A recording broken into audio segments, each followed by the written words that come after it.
isn't. The philosophical roots are right there. That's what it is. So nice. That's what an Sheikh extraordinary Sadi did culture. when he spoke about Isa. The Prophet Isa. He did such a good job. That's what it is. Yeah, he brought in Judaism and Christianity. So, it gives you a very balanced and you see the beauty in what Islam is all about. It is amazing. Absolutely. Bismillah, Bismillah, Bismillah, Bismillah. So we are ready. You have some questions, we begin. Bismillah. Bismillah. You can read the Fatiha today. Start with the Fatiha. Bismillah ar-Rahman ar-Rahim. Alhamdulillah Rabbil Alameen. Ar-Rahman ar-Rahim. Maliki yawmiddin. Iyaka na'budu wa iyaka nasta'in. Ihdina as-sirata al-mustaqim. Wa sirata alladhina غير المغضوب عليهم ولا الضالين. Bismillah ar-Rahman ar-Rahim. Alhamdulillah. So it is opening. We are now trying to connect to that field of higher consciousness. We are opening into the level of higher consciousness. The Fatiha is the opening. What's it supposed to say? A'udhu billahi minash shaitani rajim. A'udhu billahi minash shaitan. That is what it is. Seal it off. It is what it is. All this disconnected energies and forces protected from that.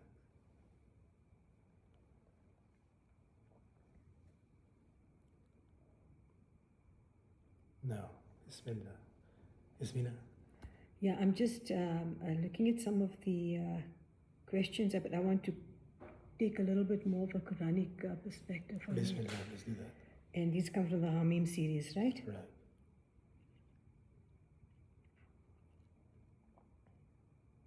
Very powerful, very big. Please go ahead. Can I get your Wi-Fi password and then I'll ask about something from him? Yeah, it's go to Bulbulia. Hold on a sec. Where am I? Do you know?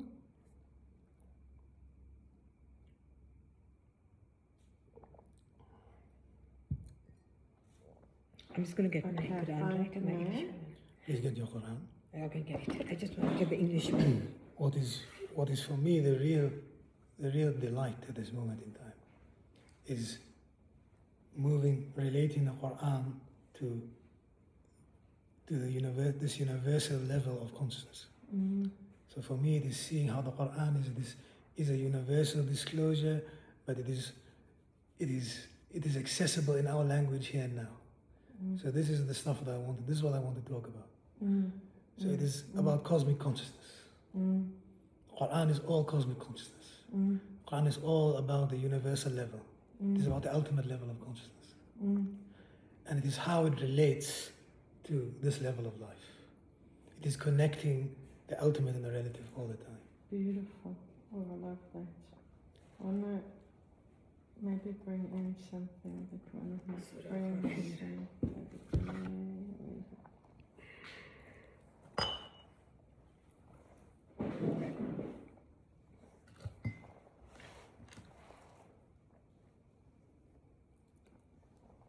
Bismillah. Beautiful Quran. Some good friends of mine will really be happy that you're reading the Quran. Who's your good friends? The authors. You know these guys? I know the authors. Quran very well. Intimate with the author. It's really funny.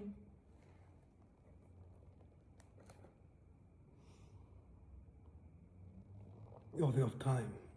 Allahu Akbar.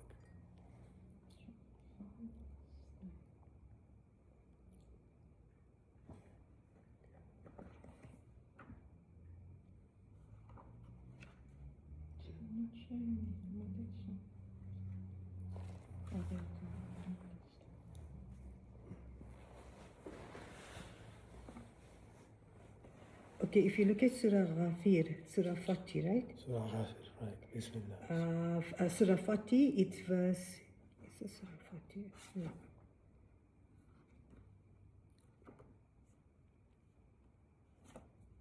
Yeah. Forgiving.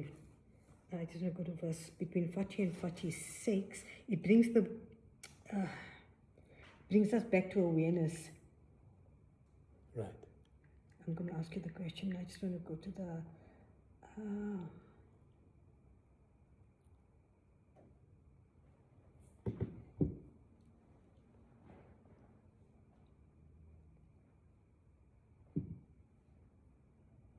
So with reference to these, I'm just going to read the six ayahs, right? Mm-hmm.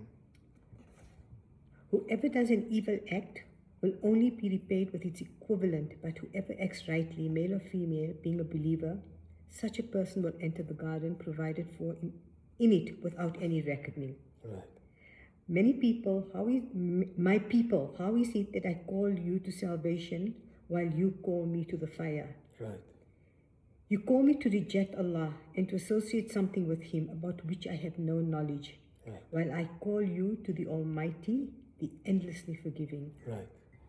There is no question that what you call me to has no foundation either in this world nor or the next world, Right. and that our return is to Allah, Bismillah.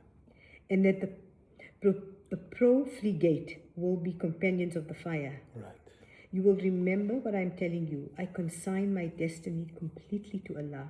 Allah. Truly, Allah sees His slaves. Beautiful. So Allah safeguarded him from the evil things they plotted, and the most evil torment engulfed Pharaoh's people. Right. The fire, morning and night, to which they are exposed. Right. And on the day the hour takes place, admit Pharaoh's people to the harshest of punishments. Okay, referring to these Right. ayahs, Okay.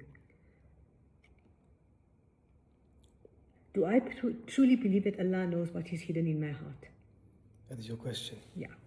I'll give it all to you, right? When I sin, do I turn back like the believers from Pharaoh's family, Right. or do I justify myself? Right. How often do I reflect on the unseen akhirah versus being consumed by the seen, the dunya? Right. Am I conscious that every argument I make will be presented before Allah? Okay. Okay, what I want you to do is, Oh, wow. It's beautiful, Love very that, beautiful. The argument piece. that's beautiful. It's like What I want you to do is to read one ayah after another. I'm going to speak it to each ayah. Okay. So read the first one, I'm going to speak, read the second one, I'm going to speak, Okay. and then we get to the question. So read the first ayah. Whoever does an evil act will only be repaid with its equivalent, but whoever acts rightly, male or female, being a believer, such a person will enter the garden, provided for in it without any The reckoning. garden is your ruh. The garden is the eternal light in you. For good acts and bad acts, it has to do with following the lower nature of the self or your higher nature, or the higher self. So if you are not in tune, if you're not in sync with your ruh, with the higher self in you, with higher consciousness, you will sink, you will slump, you will degenerate into a very low level of consciousness. So people who are on the path of righteousness, who are doing good deeds, the ayah is implying that they are connected to their ruh, they are ruhani. They are following the rhythm, the tune of, if you like, the highest in them. They are connecting to high consciousness. Okay. Next ayah. My people, how is it that I call you to salvation while you call me to the fire? So the Prophet is saying there is this possibility of resolution, of solution, and there is this ultimate level of reality. And that ultimate reality is unbelievable. And that reality has bestowed and manifested this existence for you to come to know it. So the only way for you is that you, as a local awareness, the only being in the universe that has this apparent double awareness, is to turn back to it, is to connect to it, is to relate to it, is to be completely in tune with it. Because this is why you are here. You are here for this. So the messenger is calling you, he's beckoning you to the ultimate nature of life, saying there is this sublime level of reality, there is divine consciousness.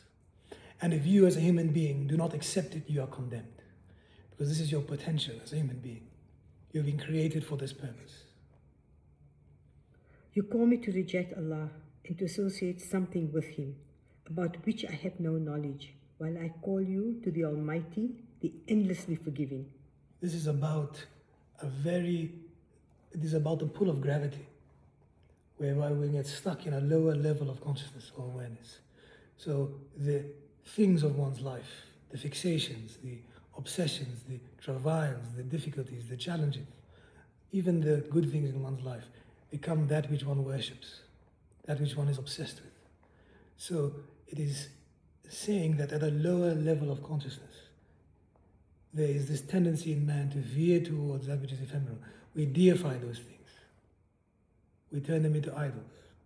Ask you, keep going, keep going. So the ayah is implying that there is not just punishment, there is dissolution, there is destitution in that. It's not good enough. It's not acceptable for a human being to be in that state. It is implying that that is the state of someone who is, in a sense, underwater. Or a kafir, meaning you are covered. Covered meaning you are covered from seeing the divine presence, seeing that there is only Allah. You are covered from the universal level of consciousness. There is no question that what you call me to has no foundation either in this world or the next world, that our return is to Allah. So it is that whatever you are obsessed with, whatever you are fixated on is impermanent. It will never ever truly give you what you are looking for. It is not acceptable by virtue of the fact that it is not durable. So if you are obsessed with it, if you are connected to it, it has something in it, but there is some that it will betray you by virtue of the fact that it is baseless. So if you repeat the ayah again. There is no question that what you call me to has no foundation either in this world or the next world, that our return is to Allah, and that the profligate will be companions of the fire. That even that has come from Allah. So you need to acknowledge the source of it. You need to acknowledge all the time what is emanating, what is coming from sublime consciousness. Whatever is happening to you in your life, no matter what it is from Allah. You must accept that whatever happens to you is directly from Allah. So the profligate in this ayah is implying those who do not accept the divine authority over their lives. It is a very, very severe, if you like, ayah. This is the Quran. The Quran is all about ultimate reference. Ultimate reference, ultimate reference. If you are not, the Quran is, if you are not seeing Allah, you are dead. That is the Quran. You will remember what I am telling you. I consign my destiny completely to Allah. Truly Allah sees His So slaves. this is the state of a mu'min, of a believer, of someone who is connected, of someone whose heart is open. Says, I acknowledge that whatever is happening to me is directly from Allah, that there is this amazing, sublime level of consciousness which is emanating and energizing all of existence, that whatever it is happening to me is this unfolding of life, unfolding of existence. It is Allah bestowing upon me what is appropriate for me. So that person, that believing person, gives it back to Allah. They refer to it, this is from Allah. Radduhu ilallah, anibu ilallah. Give it back to Allah. Return it to Allah. So Is that you acknowledge your destitution. You acknowledge the sublime authority all the time. You're acknowledging, if you like, sublime consciousness. So Allah safeguarded him from the evil things they plotted, and a most evil torment engulfed Pharaoh's people. It is that whatever is happening is acknowledged and known in consciousness, known by Allah. Whatever happens, there is no escape. No matter what you do, no matter what you think, no matter what you feel, everything is acknowledged all the time. It is a big warning for people who are reaching a stage in their lives where they are aware, they are mature, they are beginning to connect, but equally they still have a sense of personal, there's still a sense of some form of individual, if you like, machination and artifices. So the Quran is very severe in this regard. It is very severe in condemning people who are in this condition. And it is a severe warning, and it's using the metaphor or example of the pharaonic, if you like, model. The issue with them was that they were aware of sublime, they were aware of Allah, they were aware of a divine reality.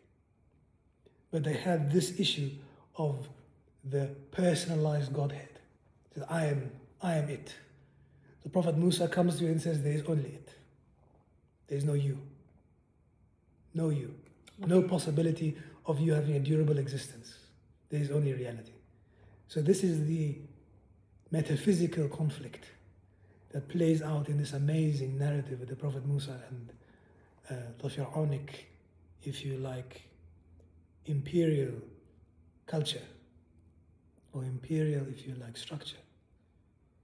They were an amazing culture, but they were missing something. They were missing steps in the full disclosure. They knew there were people like the Bani Israel who had not just the perfume, but they had the breeze of the way of the prophets. But they were marginalized people, they were poor people. They were ancestors of nomads and Bedouins. So they had it, but they did not have a messianic figure, and they were waiting for. They knew that there would come from amongst them a being who was fully realized, someone who would be fully connected, who was going to, if you like, complete the work that was being done upon them. They had the message of, there is Allah, there is only Allah, there is this ultimate level of consciousness. There is only that, and that is bestowing upon you and emanating these different levels of existence. And it is all held in the womb of Allah's, if you like, grip and grasp. Lahul mulku samawati wal ard. Allah has dominion over everything. So would you say that the call to the believer's awareness is to think, reflect, and awaken? Is that what the It is about waking up. Now the Bani Israel are already awake, but it is about, now it is really a beginning. It is completing it for them. So if we speak from the classical perspective, it is completing this amazing disclosure of life, of the divine for them. And one thing you must remember about them, once the Prophet Musa came to them, they lived in a state of miracles. It was miracle after miracle after miracle after miracle. They had so many openings into Allah. They took steps towards creating a new, or if you like, they were forebearers towards a new movement in consciousness, whereby the inheritance of their ancestors was reignited by virtue of one of the greatest beings that ever lived, which is the Prophet Musa. He is a prophetic being. So he is completely connected to the ultimate level of consciousness. He is completely in tune. He is in the amazing mosaic when he encounters the burning bush. He is annihilated. There is nothing left of him. He believes he has died. When he comes back, there's these beautiful stories, and he shows them his face, and people are absolutely, they're blown away by the presence that he is in. It is the arc or the story or the allegory of a man who moves into the complete development that is, if you like, a portion for a human being, which is this level of prophetic consciousness. So he is a bringer of change, and he is a bringer of change at a deep, deep, deep level for the Bani Israel. And the narrative of the Israelites is one that has, if you look at the Quran and some of the Quranic, if you like, narratives and allegories, there was a change in history that occurred with Exodus. It is very, very important. It is very, very important to examine the Mosaic archetype or Mosaic arc. It is very, very powerful because there is a renewal that takes place. There's a big renewal in terms of what is the way. Mm. How do we do it? What do we do? How do we make sense of it? Mm. We don't know what to do, but we are now connected to another level of consciousness. But now what do we do? Mm. So there is this amazing evolution that occurs both in history, but as well as with them, if you look at them in time. And the Quran is all about sacred time. And the Quran has some of the most potent ayahs, are all about them. They were given, called the Ark of the Covenant. They were given a trust. They were given a divine presence. They were given a complete disclosure of what the divine reality is.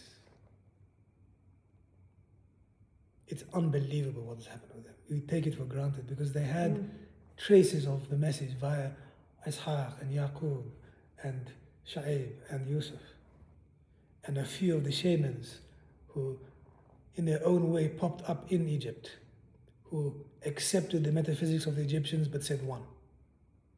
The Egyptians are polytheists. very few of them declared one. So the Prophet Musa is a revolutionary. He's a game changer. Because he's obliterating the cosmic vision that they have of this pantheon of realities. No way. One power, one being, one true existence. So it is the Quran, we are not looking at all of these ayahs. We've looked at a few. But the Quran has, especially Surah Al-Baqarah, is very, very clear and is very rich. The Mosaic Ark is perhaps one of the most important in the Quran. If you look at the Quran, in fact, it's something we can actually do together. Just look at the Mosaic Ark. And we take specific ayahs. You'll be amazed. You'll be absolutely amazed at what you find. It's very interesting. It's the beginning. Yeah, I never looked at the Hamim surahs like that.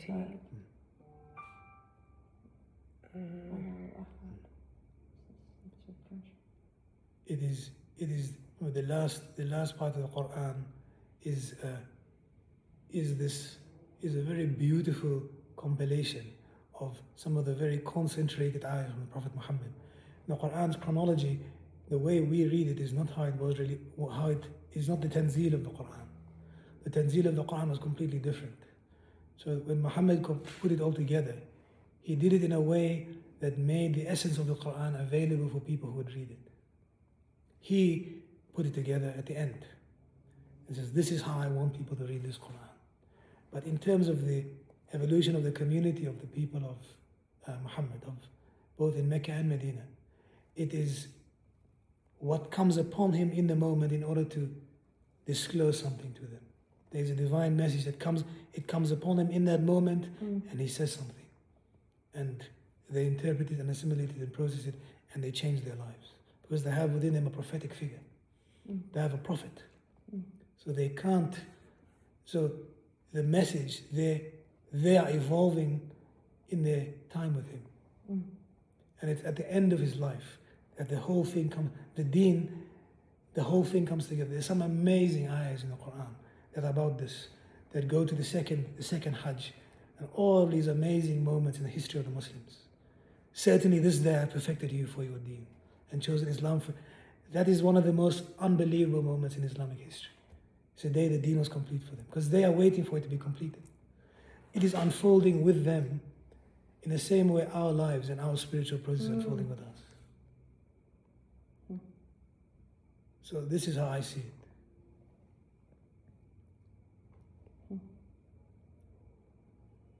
It is a very beautiful project. It's a rare project, but a beautiful project. To look at the chronology of the Quran. To take the Quran as it is revealed chronologically. And to try experience it that way. So to see the process that they go through, to see exactly how. Through the process. Exactly that. Unbelievable. Where can I find the order? It is something that I've looked for. It's not easy to find, but some of the Sufi sheikhs and some of the others who are much more, who are very deep in the Quran have this knowledge. It's something we should look at. Sure. It's a project. We have 2 projects we can think about. We have 2 new projects while we are working. For your course in Islamic mysticism. Well, It would be. Do like the unfolding Quran in a different order. The chronology of the Quran, indeed. Yeah. Amazing. That would be a nice course. I'd come to that course. Basically, I have one person. It's enough. Is there any other questions? We can go to your questions now. We go to. Your questions that you asked. No, I think you've answered them. There's just the one I want to ask. I want you to elaborate on.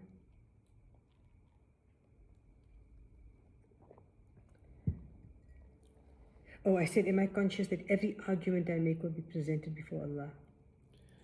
It is that Allah's judgment is upon you all the time. Allah's gaze is upon you all the time, no matter what you do. But Allah's gaze is always upon you with mercy. That's what I understand. I'm hoping for that. Yeah, but it is rahmah. It is rahmah, but you must realize Allah's judgment is with you all the time. The older you get, the more careful you become, the more aware you become of that which you do. This is the, in Islam you are aware. In the way of Muhammad, it is to be aware. Every movement you are aware. You are aware of what you're doing, aware of what you're saying, you're aware of where you're looking, what you're thinking, you are aware. Allah sees you. Everything is acknowledged by consciousness. Everything is recognized all the time. There is no escape. There is no Ayn al-Mafar, where do you run to? This is the Quran. The Quran is a very deep disclosure of reality as it is, not the way we want it to be.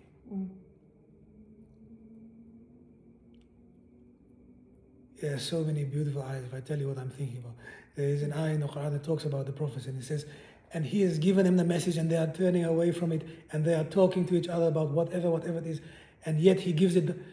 The Quran is about someone who is connecting to the prophetic level of consciousness, which is he does not understand why they do not see anything other than one, and those who are straddling along the tributaries and passages to try and attain that state. They want to get to that state, and they struggle and squabble and deny and reject them.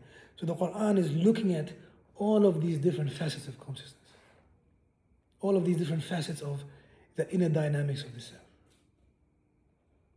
We see it as these disclosures, these personal disclosures, and they are, but it's about you.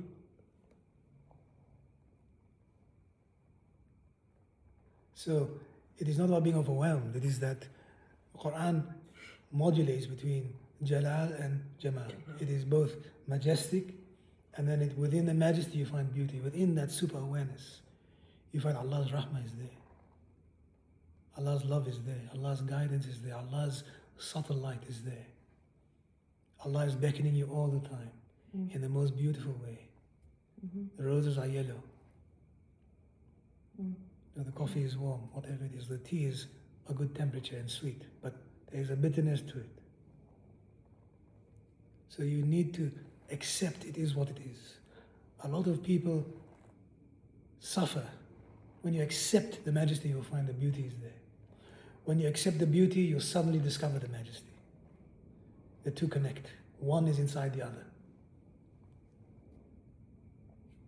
The two are inseparable. This is how it is in this level of reality.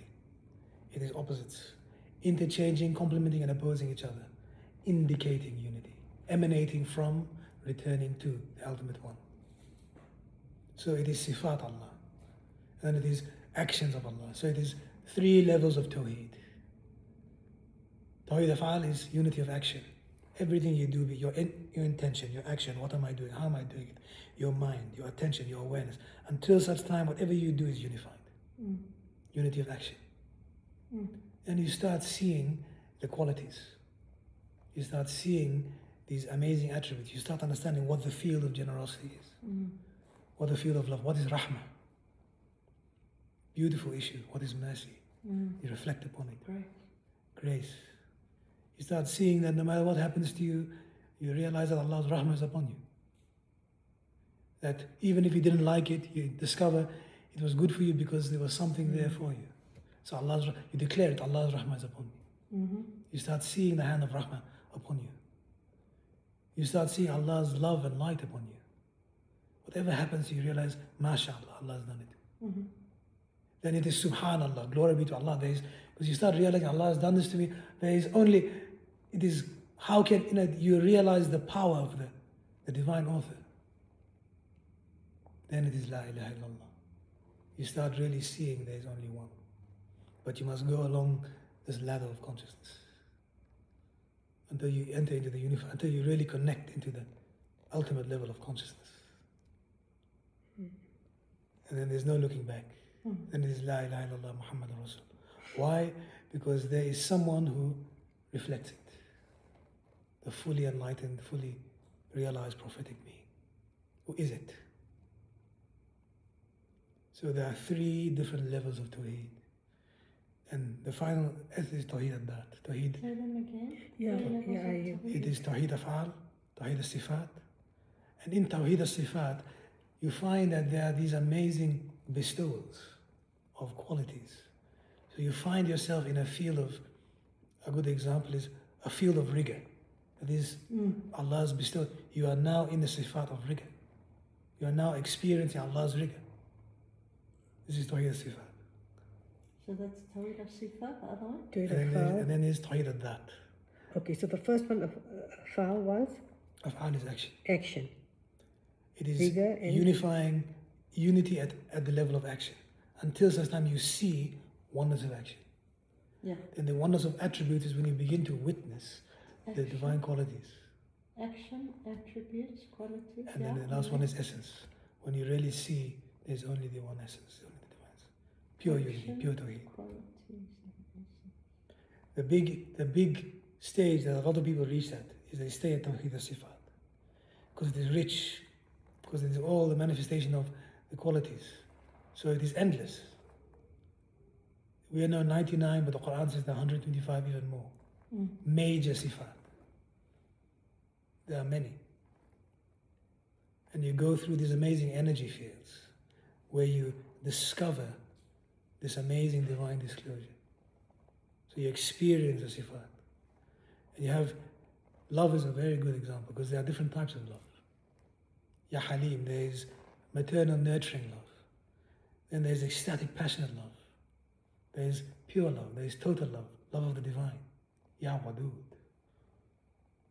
There are different types of love. We love in different ways. A mother loves her son in a different way too, the way she loves her partner. So you see how the attributes manifest in our lives. Companions of the way, of the path, love each other.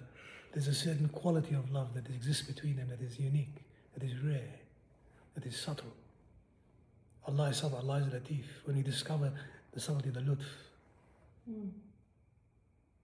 how subtle the divine beckoning is. So, this is what I can share with you. Please go to the next question if you don't mind. Thank you. So, this is something that a friend of mine shared. Abdul Halim. Had your Lord willed, all the people on earth would have believed. So can you, Prophet, compel people to believe?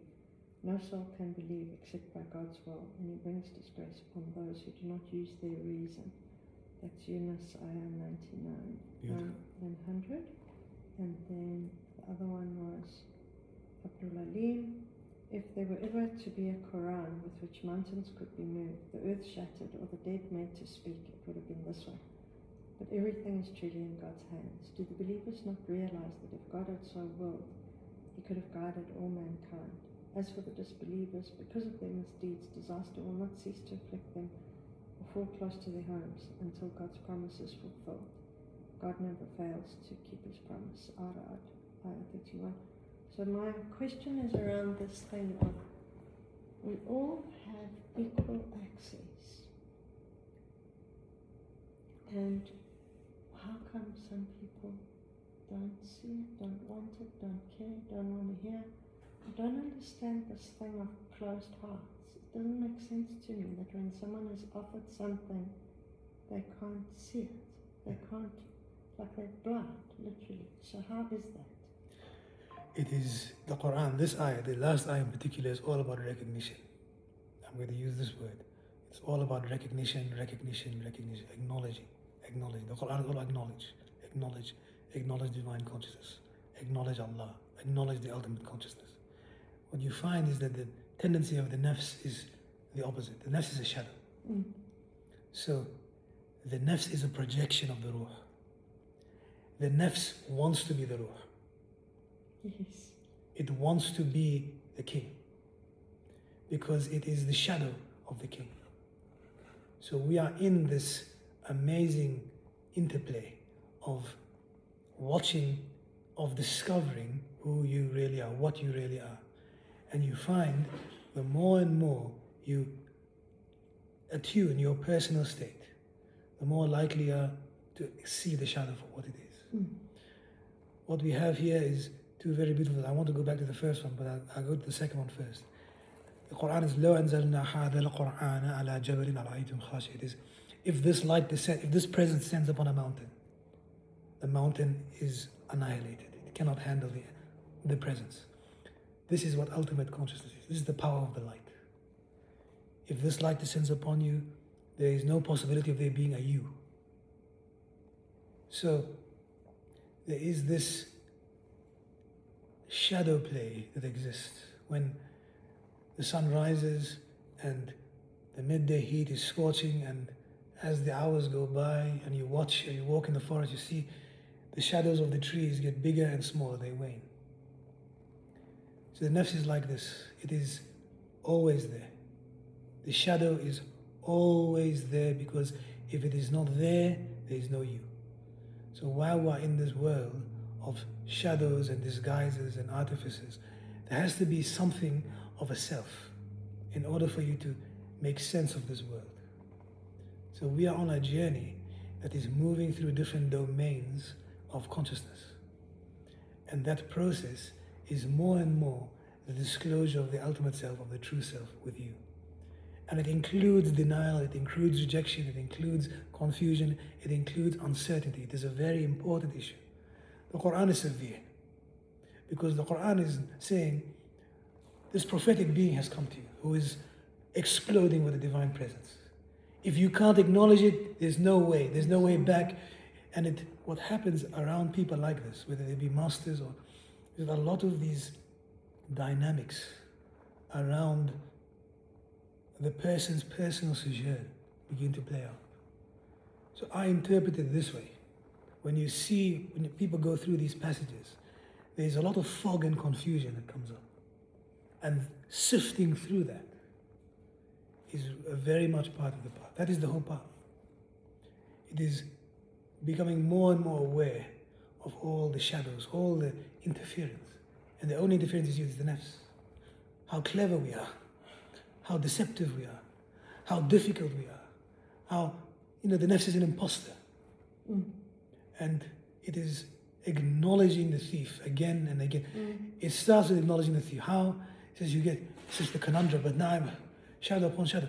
The solution is that you have to turn everything to the ultimate level. You have to turn everything to Allah all the time. You have to die again and again and again, until such time you really know that in truth, what you think is real is a lie. You don't exist. The you that you believe is durable, the you that is here caught in time and space, is a lie. It is for a period of time. Only for you to really fully wake up. And that waking up process is painful as well as it is sublime. A lot of it is not in our hand. The master or the teacher is there to set the wood on fire. And when there is a fire, there is smoke. And there's a lot of smoke when you first start a fire. And as you heat it up, as the yearning really gets more intense, you find that there comes a point where there's very little smoke and the fire is blazing. You don't even need to stoke it anymore. You just sit there and may even need to walk away from it because it is so hot. Every now and then you throw in a log and you watch how it consumes it. So this is your ruh. But the engine needs to be switched on. This is the big work, is to get the car going, get the car started. So why do some people not start? Or where's the grace in that? For me, surely Allah can reach someone no matter where they are. In an instant. Big enough clap that they wake up. It says be and it is. In an instant, you can find somebody suddenly wakes up. They go from being, in a month, they're going from being an ordinary person to a realized person. And there's just no one day with an enlightened being. And all of a sudden that person is just a new person. So why doesn't that happen to everyone? It is to do with grace, determination, and also a lot of it has to do with a timing that is not necessarily in our hands. I met a man recently who had a very similar experience. A year ago I met this man, he was an ordinary person. A year later, I'm looking at this man, is fully realized. He's become a realized man in a year. Purely from his arc, his trajectory, in a very natural, in a very beautiful way, has shifted. His entire life pattern is functioning at a higher level of consciousness. So there is a receptivity that is there. So a lot of it has to do with discipline, care, attention, readiness, willingness, availability, appropriateness. A lot of it also has to do with the I heart. think the question is that Are you ready? no. I'll say this again. What are we seeing that Trump and Netanyahu aren't seeing? They're underwater. Why is it that They are that's seeing something things that is from so a- blatantly They are seeing obvious? things from a survival perspective, meaning how does the state function? What is the durability of the state? How does the entity of the state maintain itself amidst so-called difficult circumstances? An enlightened being's value system is completely different to that of an ordinary person or a politician who is aware but knows his work is to organize a political structure or a state or a class of people. No, I'm not even talking about the politics of it. What I'm It is talking about frame of is, reference. No, there's a genocide happening. 145 or 51 schoolgirls get shot. There's something very wrong with that. Certainly. Now, what aren't they seeing that we see? We know that these are children. God says, protect the young, look after the children. But so I understand. I get what you're saying. See, they're all in But paradise. why? It is Is more it acceptable. just So the why can't they see? yeah? Why can't? Is it just that the nafs has taken over so completely that they are blind and deaf And to this? how did that happen to somebody? Because when I see little kids, they're all same. They're all open, they're all receptive, and somehow some people get enough grace and some people don't. I'll tell you the blessing for someone, the biggest blessing in anyone's life is to suffer. There is no greater blessing. There are people I've met or I know who it is a bit easier for them, meaning they are born in very special families, they have a few difficulties that push them along the way, but for the most part, the natural spiritual inclination is fostered and nurtured and it blossoms at the correct time. And they do have the ups and downs, but for the most part, they blossom and emerge in the most beautiful, wholesome way. And their lives evolve in the most, and they don't always know this is happening, but it happens for them. And there are people who you would never have imagined. You see that person 3 years ago, the most simple person. 3 years later, you just can't believe it. They met an enlightened being, they met a Sufi sheikh, married into the family of a Sufi, whatever it is, and suddenly the man is a different person. How does it happen? We don't always know Allah's ways. We don't always know what Allah intends for someone. Things can change very quickly. There are also people who I've met, Ingrid, I'll tell you this, in my own traveling, who have been around a master or a sheikh for years, and they have absolutely no clue. They are sitting there every single day in the jama'ah, they are doing the best they can, they are doing all this stuff, and they have no idea. And the sheikh is breaking them day after day after day, and the fellow does not understand this They're is there happening. for the social club. They're there to have a good time, and Allah's rahmah upon them is that they have a good time. It's about what you want. It is about your inner intention, and it is very difficult to read that, to gauge that. When someone's heart really turns to God, they call it the turning. There is something that happens to someone. It is a very special process. Because our cat Retract is, the clause. our cat is Retract. completely with God. So Retract. he's here to tell us. Retract. Retract. What I know is that it is all about touching another level of consciousness. Yeah, What you can do experientially. what you can do is really, really examine.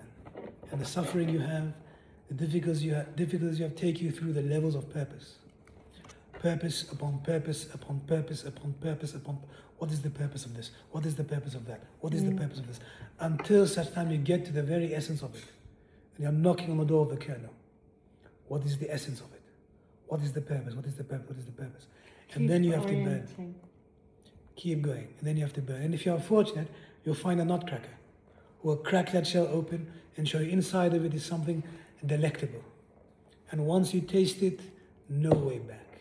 Once you discover who you are.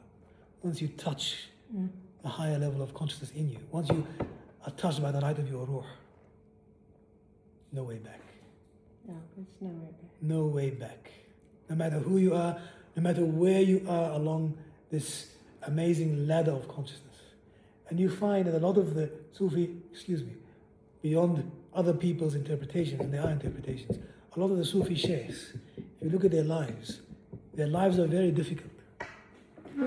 Their lives, they often had something happen to them at childhood, or they were very spiritual very early on in their lives because of something happened to them. So they're much more sensitive. So there is this amazing divine plot. We don't know what Allah is doing. Allah has a wish and a will and an intention.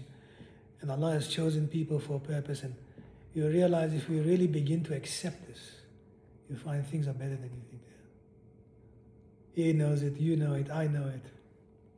We're having such a cool game here.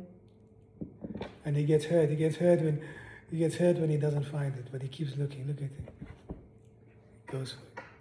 It's clever though, he puts his hands under the... No, he's in dhikr all the time, this guy. I like this one here. This ayah is from Surah Fusilat. Right. The hearing, the sight, and the skins will testify against them. Every cell knows. Every cell is saturated with divine consciousness. Every cell is completely connected, but you don't know it. So your cells acknowledge your conduct and your behavior. So if my This is a very deep, if my body could speak deep today, what would it indication. say about me? Frequency and the vibration. your of every energy. cell. It is exactly that. Every cell in your body, your bashar, it is you. What? Bashar? Your bashar, What's that? your skin. Oh. It is your state. So, I've given you an answer, but every cell in your body, everything reflects itself. Everything expresses itself. Your inner state is disclosing itself directly right now, right here now, by virtue of how you are, the way you are. Okay, in Surah Ash-Shura, Ash-Sha'ara. Ash-Shu'ara, 42, surrender and trust. And whoever relies upon Allah, then He is sufficient for him. What am I still trying to control instead of trusting Allah with? We want to control the circumstances of our life because we have a sense of authorship when some of it is loaned to us. So we have a sense of controlling our circumstances. That is in itself an example, a reflection of ultimate control. So it is loaned to you by proxy in order for you to do the best you can with it. And when we have these natural challenges and difficulties and dilemmas, it is for us to refer it back to Allah. It is to acknowledge Allah's power and control over us. So that those natural tensions are the opportunities where you give it back to Allah. Give this to Allah. Allah help me. Allah guide me. Allah show me. Allah is with you. Give it back to consciousness. What is Allah showing you? Touch higher consciousness. What do you feel? In that moment, let go, reflect, touch, disappear. What is your inner saying? What is Allah telling you? What is your ruh telling you? You don't know what to do, let go. Do the best you can. Mm-hmm. Let Allah show you. Let Allah guide you. You'll be amazed.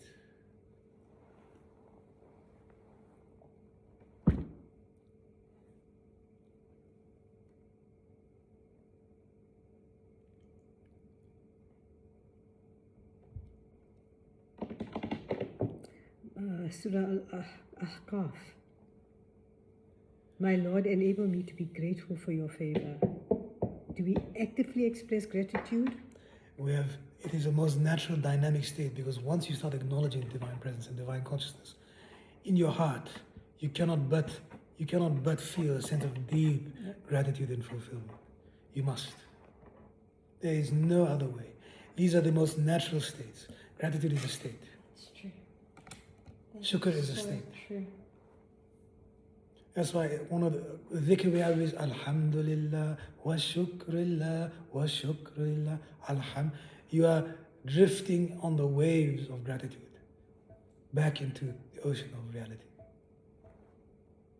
So you want to do that as often as you can until such time your personal state is as often as you can being washed in the ocean of Allah. Alhamdulillah, alhamdulillah. is this story of this man who met. These are two amazing stories. This man was born into a family, married into a family of an enlightened being. What actually happens to this man is that he attends an Eid gathering, and the master is sitting there to sit there with me, and he suddenly goes into another zone. And for a long time, the people around the master mistake him for the master, because he experiences the presence, the energy of. So that Shaykh looks at him and says, "My friend, it is not going to be easy for you, but enjoy." So this man actually masquerades as the Shaykh for a little while. He starts telling people what to do. He says, "Follow this, I'm giving you indications." And the people are following him left, right. It is like this. People don't always, we are all looking for a mirror of the ultimate consciousness. Until such time you know that your ruh is eternal. The master you're looking for is inside of you. Until you really know that there is no way for you other than to be a ruh, to touch your ruh, to be in love with your ruh, until your ruh begins to take over. And at first it is painful. At first it is now the light of your ruh is showing you all the shadows, like a lantern. And then such time it is like the light of the sun in the morning. The darkness just vanishes. You struggle to let go. You struggle to give in. You struggle to give up. Until such time it becomes the most natural process. It's like meeting a friend. Until such time you really know that the real you is beyond definition. The real you is beyond time. خلق الأرض السماوات والأرض خلق الأرض السماوات بالحق, and he created heavens and earth by the truth. Your ruh is the truth. Your ruh is divine nature. Wake up. Nobody can give it to you. It's you. Looking around for all of these people, I'm this man, no one can do a damn thing for you. Looking in all the wrong place. No one can do anything for you, no one can say anything to you until such time your ruh is really oscillating at a frequency whereby your nafs has no option but to let go. And then you really know you don't exist. In truth, there is no you. There is no possibility of there being a you. La ilaha illallah Muhammad Rasul. That is when you are in Islam. That is certainly this day I have perfected for you, your religion. Bring me one Muslim. I met one the other day and he is assuming all sorts of things and I have to wait for him to calm down. That's how it is. People inflate. He's now feeling he's this, he's feeling he's that, he's been given a lift, he had a good month of Ramadan, so now I have to wait 2 months for this man to calm down and realize he's doing well, but he's not doing as well as he thinks he is. That's how it is. This is the nafs. I'm suddenly a man. I suddenly know. You don't know anything. You are clueless. As a nafs, you are clueless. As a ruh, you are majesty beyond majesty beyond. How do you work it out? As a ruh, it is celestial beyond. As a ruh, it is timeless. It is eternity swirling, appearing and disappearing. As a nafs, it is struggling and difficulties, challenges, and they didn't do this for me, and they didn't acknowledge me, and blah, blah. Swirling, shame, and buffeted by emotion. And therefore the Quran says you will be rejected, you will be denied, you are this. It is you, it is your state. Yeah. So, if you can ask me a few more questions, and we can have this. I think I'm good.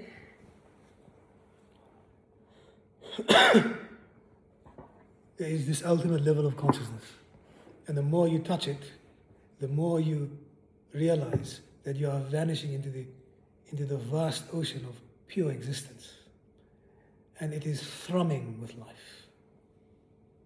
And it becomes your addiction. This is ibadah. This is dhikr. The more you have discovered the purpose of your life, the more you will do this as often as you can, as frequently as you can. And the more you realize that that there isn't anything more than that, but it is practicing. It's practicing it. And you find the perfection. You start seeing perfection in everything. The playfulness of a cat. This is highly perfection.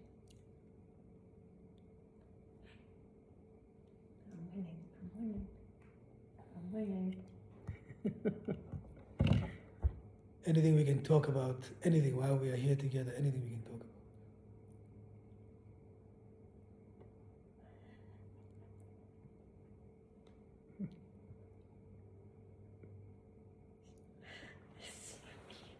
It is all about relating your personal state with your cosmic state. And you start touching cosmic consciousness. And you just cannot believe what it's like. It is going through the door into a new level of life. And I tell you what happens is, for a lot of people, a lot of dervishes I know, I'm one of them, you start finding a lot of what people do to be absurd. You find a lot of what people say and people do is ridiculous, but they don't know it. And you actually now have to start learning, it's now a new system of values. That, do I tolerate this? And you find that there's another learning whereby you develop these amazing virtues of accepting that not everybody is as fortunate as you. Not everybody is as... So you accept it. People are doing what they do. It's not the end of the world. Not everybody knows, but there are days where you really don't accept it and you must tell them when they are ready. When the heart is ready to really be switched on. The ayah that you gave me about the Prophet Yunus, if we can do that before we keep talking or whatever, I would like to, if you can look at it for me again. It is a very beautiful ayah on the Prophet Yunus. If you have that ayah for me. Which one is Yunus? Ingrid has this What ayah. verse is it? Only the two that I've got here. There's Prophet Yunus. I want to look at this ayah. Yeah, okay, that's fine. Had your Lord willed, all the people on earth would have believed. So can you, Prophet, compel people to believe? This is the key issues, exactly that you have, it is the message to the Prophet Muhammad saying that all of a sudden the voice of Allah tells him, but how can you tell them? You want them to know, you are calling them, you are beckoning them to my presence, to my reality, and yet, if I did not decide it, it's like you cannot compel, you cannot do a damn thing. It is about divine power. It's about divine authority. It's a beautiful ayah. It summarizes the whole thing. No compulsion. You can't force people. You can invite, you can point. This issue of missing it is the most important issue. It is the most subtle issue. And it's something we must be very, very careful about. Because if we are being given the privilege of presence and haqq, and to really taste and dhawq, then it is to express your gratitude to Allah all the time, and to hope that those people who really are looking for something, they discover the essential honesty. The Sufi Shaykh or the Master can only bring you to that point of really being honest.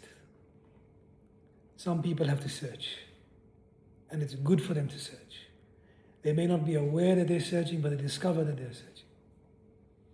It's not a bad thing, it's a very good thing. You can't force people, you can't force anything upon anyone, it's not acceptable. You can invite, you can beckon, you can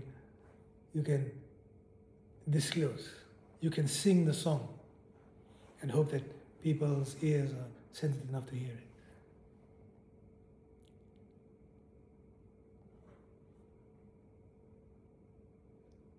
Inna Allah balighun amra qad ja'ala li kulli shay'in. Indeed, Allah will attain His purpose, and He has set a measure for all things. Everything is in its proportion. Allah's purpose is that He wants to be known. So the mature person, the evolved person, the enlightened person starts witnessing it. And he starts seeing delight upon delight upon delight upon delight. Whereas Allah is with everybody in a way that is appropriate for them. So you meet them according to where they are. No imposition. Not acceptable. You're not allowed to impose.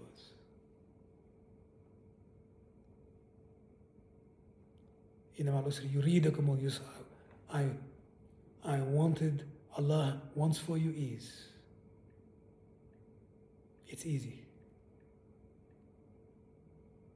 It's not difficult. But there are difficulties and there are challenges, and that is. The Quran is saying it, sing it to us.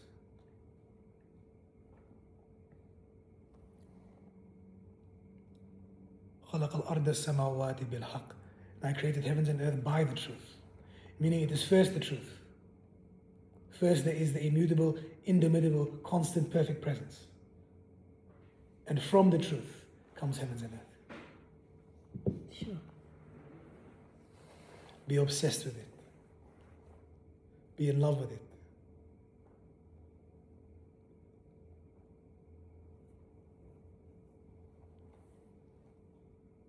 It is the eternal obsession. And we are here to connect to it by virtue of ibadah. We find it is that everything is there with it already. And the Quran is simply disclosing it. He's showing this is what it is. In the flight of the birds, in the thrum of the bees as he gets his little bit of nectar to produce the honey. Everything is in its dhikr of Allah, following its divinely apportioned, if you like, fitrah, its way. It's about letting go. We can drink tea and enjoy and talk about it. We can talk about anything while we're together. What can we talk about?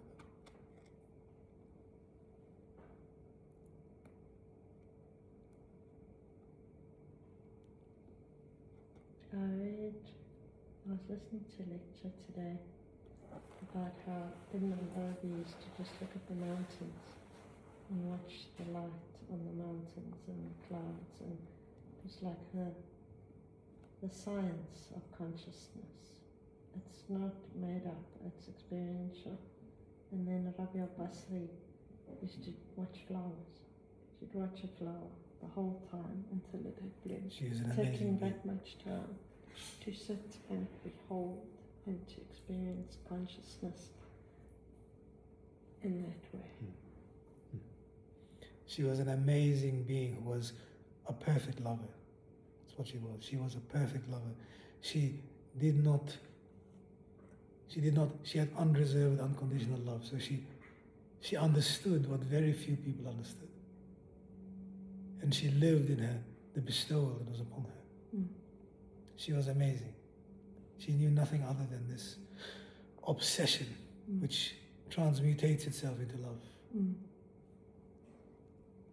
It's a beautiful story of a woman in Fatima of Cordoba who meets a Sufi, one of the oldest Sufis in Andalusia. And he meets her on the beach. And he asks her, what is the end of love? Where does love end? And she rebukes him and says, love has no end. You fool. And she leaves him alone. It is this way. But you have to be in it.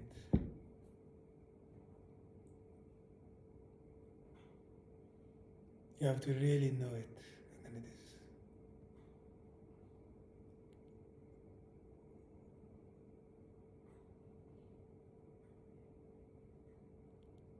And it is Allahu Akbar. That is what it means. It is greater than you can ever, anything you can imagine is greater than that. It is Akbar, Akbar, Akbar. Greater, greater, greater, greater, until it is infinite. Allahu Akbar, Allahu Akbar, Allah. Greater, greater, and then it is infinite. You are touching ultimate level of consciousness.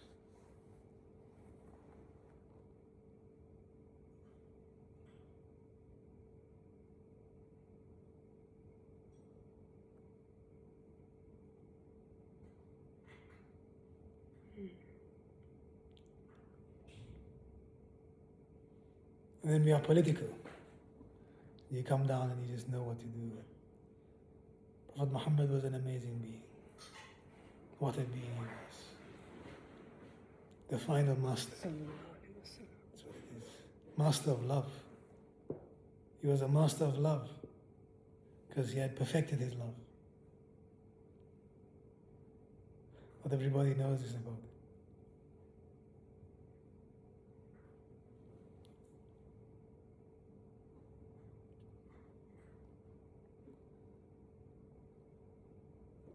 يسبح لله ما في السماوات يسبح لله ما في السماوات.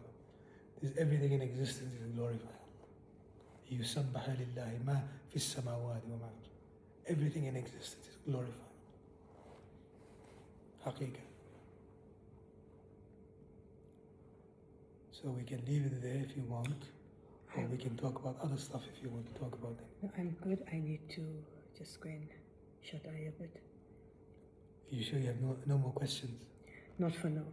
When I read some more and research a little more. I was just fascinated by the Hamim. I still need to do a little more research on the Hamim surahs. Open the Quran anywhere. One ayah. With the one more ayah. And if you want to, I'd like to do Surah Mulk. We can do Surah Mulk. Now, A little bit. let's go for it. For a nice hour plus session. That's nice.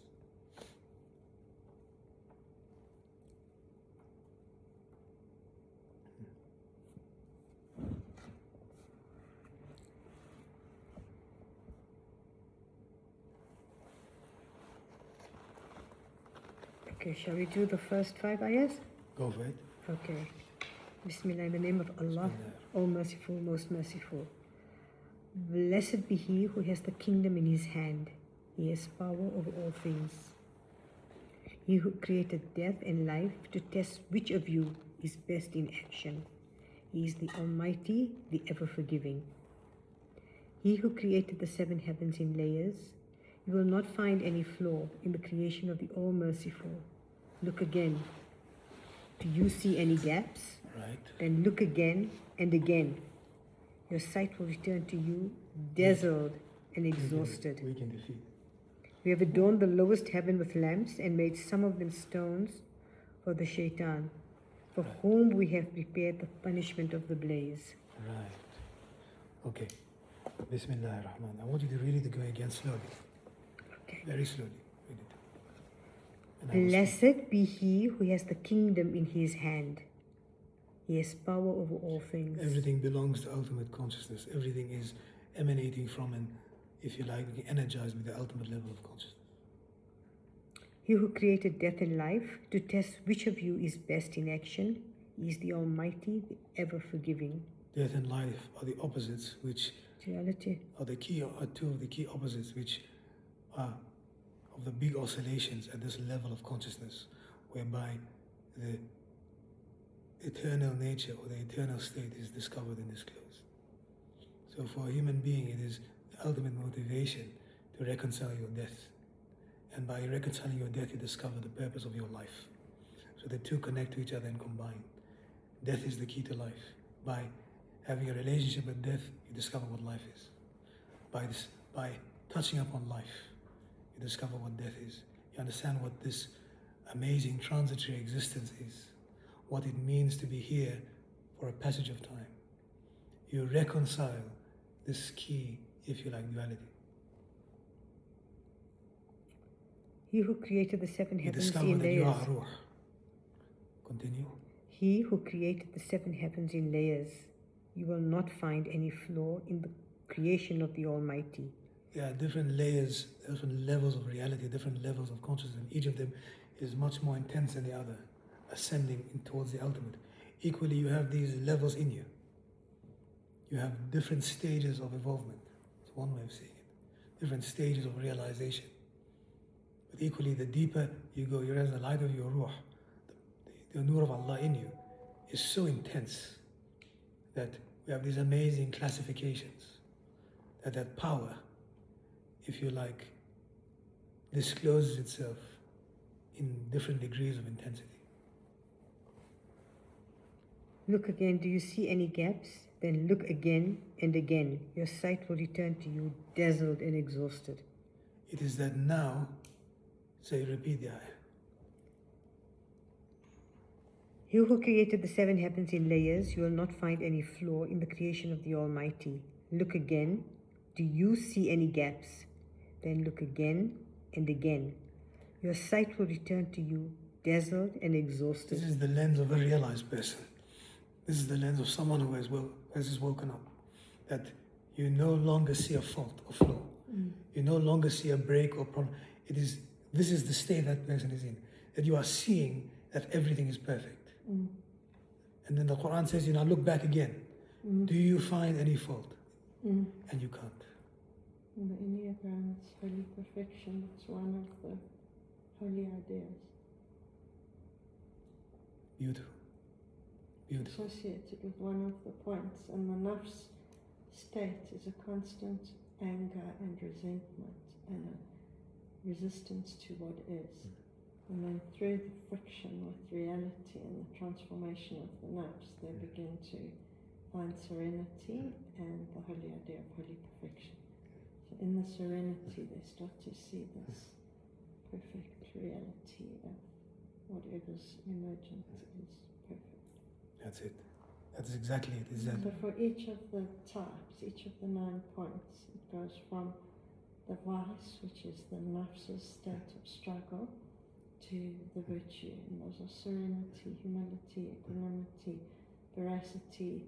So the 9 of those and 9 corresponding holy ideas, which is a way of seeing the universe when you are in a state of kind of grace. That's it. Abiding in the... It's exactly it. Recognizing the real.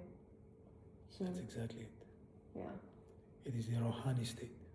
The language we're using is the state of Rohani. It is abiding. You're abiding in presence when you're abiding in consciousness. Yeah. The eyesight. It is the lens of You consciousness. see a different The reality. lens of your ruh. Yeah, that's what it is. So, yeah, so each different type, like that. The point 9, the state of the nafs is a kind of sloth and apathy and indolence, like a feeling of lethargy and withdrawal from life. And then with the awakening of consciousness, there's an engagement and a presence and a aliveness of awareness that leads to right action and holy love. And it's the recognition that when we are walking in holy love, we engage in right action in the world. It's like there's an expression of that holy love in the fabric of reality. Like you Incredible. recognize that you're part of that, like Al-Hayy Al-Qayyum. You're part of it. Incredible. You're in it. That's it. And so each point has a corresponding kind of story. Like the point 8, the vice is a kind of lust for power and domination and fear of vulnerability. So because life brings us a state of vulnerability, survival angst, there's this thing of, I'm not going to be vulnerable, I'm going to be tough, I'm going to toughen up, I'm going to get rid of my vulnerability, no one's ever going to see it. So they power up against the world, and they want to be armored. And then as they grow and mature, and they learn to be vulnerable, and they learn to ask for help, and they learn to need people, they soften and soften. They get in touch with their soft heart. And then their state of grace is innocence of heart, and they perceive holy truth like a non-dual. So they don't need to resist or fight anything because they're present with non-dual awareness. It goes around like that. Beautiful. It's so nice. Incredible. So there are 9 core vices, 9 core virtues, 9 core fixated mind states, 9 core holy ideas. So these holy ideas are also an awareness of the divine attributes. So some of the Enneagram scholars have linked the 99 names to the points. Right. I don't really bother with that because they're all the same.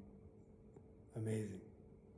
Amazing, amazing, It's amazing. very, very amazing. cool because it describes the way that tasawwuf, you know, and that through the friction of our nafs with reality, because it doesn't match.